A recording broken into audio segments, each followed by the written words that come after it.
안녕하세요. 저는 서울 은평구에 살고 있는 38살의 주부입니다. 저는 남편이 출근을 하면 남편이 차를 타고 출발하는 것을 보고 위층으로 올라가 벨을 누르는데요. 벨을 누르면 문을 열고 나오는 분이 바로 제 시아버지세요.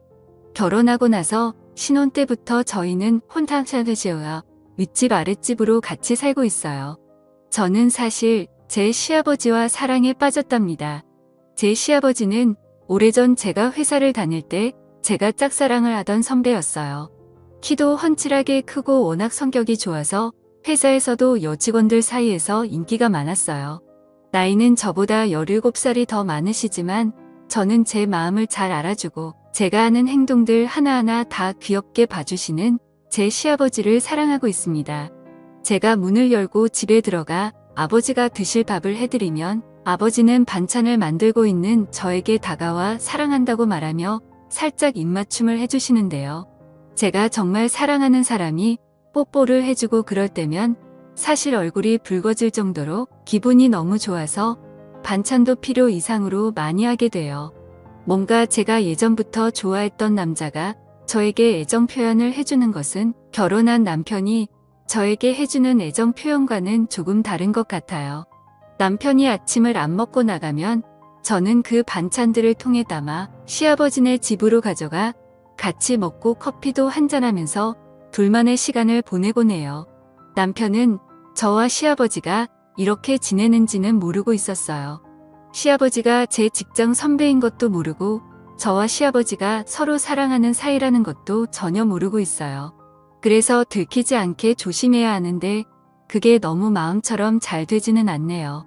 가끔 시아버지가 남편이 집에 있을 때 오셔서 같이 과일을 먹거나 차를 마시게 되면 혹시나 남편이 눈치를 챌까봐 두려웠어요. 남편의 집에 도착하는 시간은 항상 7시 반이어서 그때까지는 저와 아버지는 항상 붙어 있을 수 있었어요. 같이 영화도 보고 책도 읽고 차도 마시면서 즐거운 시간을 보내기도 하는데요. 가끔 시아버지는 저에게 입맞춤을 한다던가 그러면 얼굴을 붉히면서 시아버지의 가슴팍에 얼굴을 묻으며 손으로 탁하고 나무라기도 합니다. 보통의 시아버지와 며느리는 아주 어려운 관계라고 하던데 저희는 그 정반대에 해당이 되는 관계였어요. 사실 남편을 처음 만난 거는 공연장이었어요.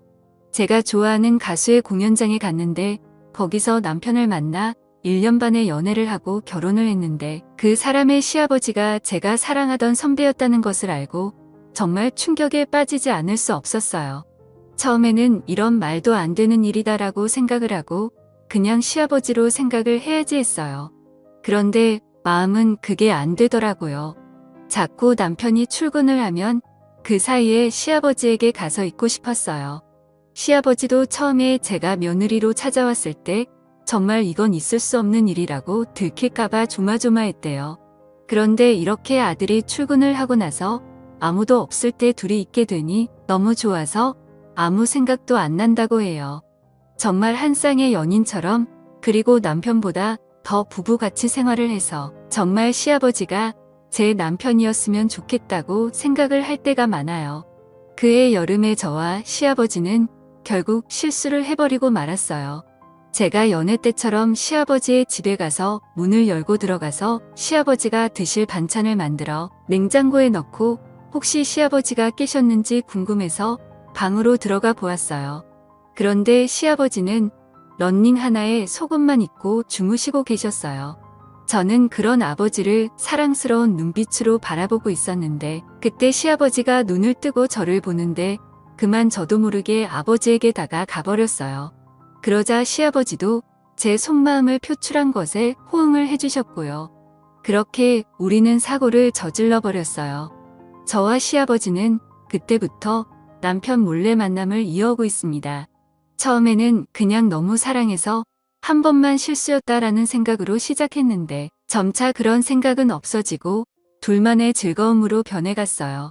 이제는 남편한테 들켜도 상관이 없다는 생각이 들었습니다.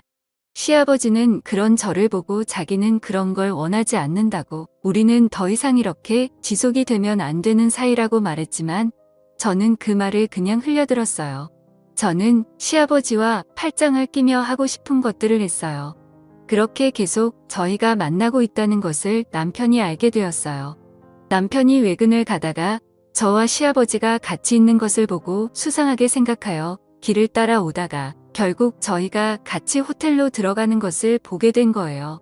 정말 아니라고 부인할 수 없는 증거를 잡히게 된 거예요. 남편은 호텔에서 저와 아버지를 보고 저는 잘못했다고 무릎을 꿇고 울면서 빌었지만 남편은 받아주지 않았어요. 남편은 도련님과 아가씨에게도 이 사실을 모두 다 말해버렸고 저와 시아버지는 그때부터 지옥이 뭐지 알게 되었어요. 남편은 우리가 사는 아파트부터 시작해서 단지 내에 저와 시아버지가 자기 몰래 쓰레기 같은 불륜을 저질렀다. 남편을 버리고 시아버지와 그딴 만남을 한 추악한 여자다 등등 소문을 퍼뜨리고 다녔고 밖에 나갈 때마다 사람들의 수군거림과 조롱과 멸시를 들어야 하는 비참함을 느끼게 해주었습니다. 저는 그런 말을 들어도 그냥 참을 수 있었지만 제가 사랑하는 제 시아버지가 그런 말을 듣는 것이 너무나도 참혹하고 지옥보다 더 고통스러웠습니다. 입소문이 한번 퍼지니까 정말 무서울 정도로 빨리 퍼지고 또 넓게 퍼지더군요. 저희가 사는 아파트 단지뿐만이 아니라 그 옆에 있는 아파트 단지에도 이런 사실이 퍼지면서 어딜 가나 바람핀 여자라고 소문이 돌았어요. 고장 앞에 있는 편의점에 가도 편의점 알바생과 주인이 저를 이상한 여자로 보고 뒤에서 수근수근 대는데 정말 창피하고 얼굴을 못 들고 다니겠어요. 저는 남편에게 차라리 이혼을 해달라고 요구를 했습니다. 이러는 거 너무 힘들고 정신적으로 너무 스트레스를 받는 거는 둘 다 똑같으니까 서로를 위해서 이혼을 하자고 했습니다. 그런데 남편은 이혼을 안 해주겠다고 했습니다. 지금 자기가 이혼을 해주면 자기만 머저리처럼 저를 위해 돈 벌어다 준 것밖에 안 된다고 자기보다 더 고통을 받아야 한다고 했습니다. 저는 그 말에 눈물을 흘리면서 정말 잘못했다고 하며 무릎을 꿇고 빌었지만 소용이 없었습니다. 그 후 저는 집 말고는 아무데도 나가지를 못했습니다.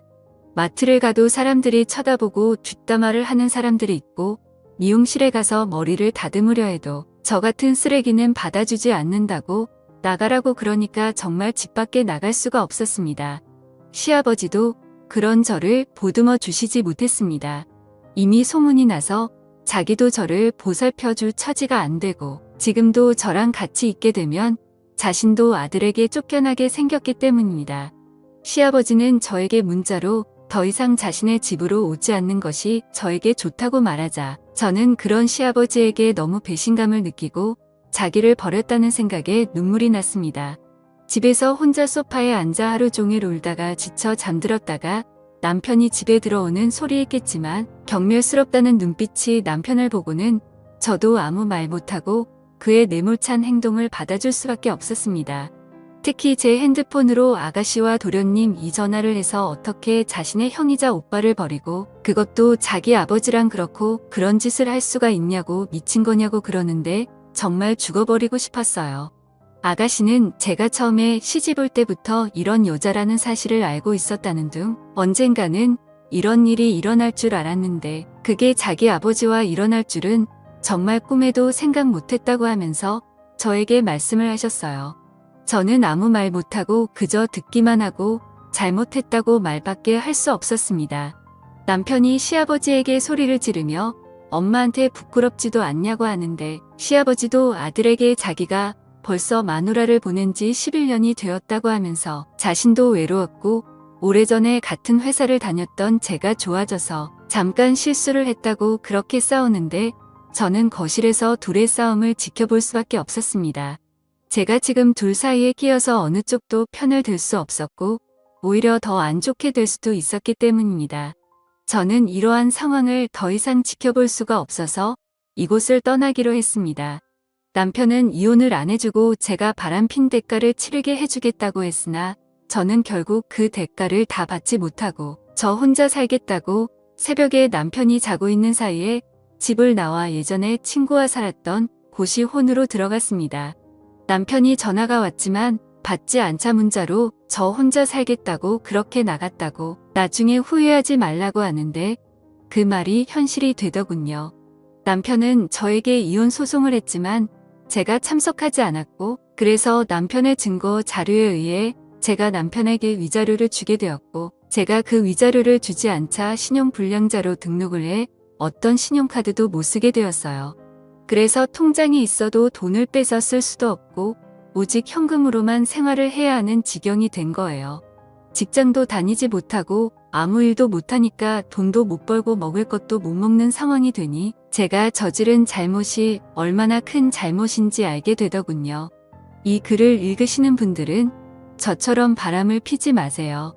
한번 잘못된 선택을 하는 순간 그 뒤부터 정말 힘들어집니다. 그러니까 사랑해서 결혼을 한 배우자와 평생을 같이 하시고 다른 그 어떤 이성에게도 마음을 주지 마세요. 오늘의 사연은 여기까지입니다. 오늘의 사연을 듣고 여러분들은 어떤 생각들을 하셨나요? 여러분들의 생각들을 자유롭게 댓글로 공유해 주시면 감사하겠습니다. 저는 더 재미있는 썰 이야기로 돌아올 것을 약속드리며 오늘 영상은 여기서 마무리하도록 하겠습니다. 오늘 영상도 시청해 주셔서 대단히 감사합니다.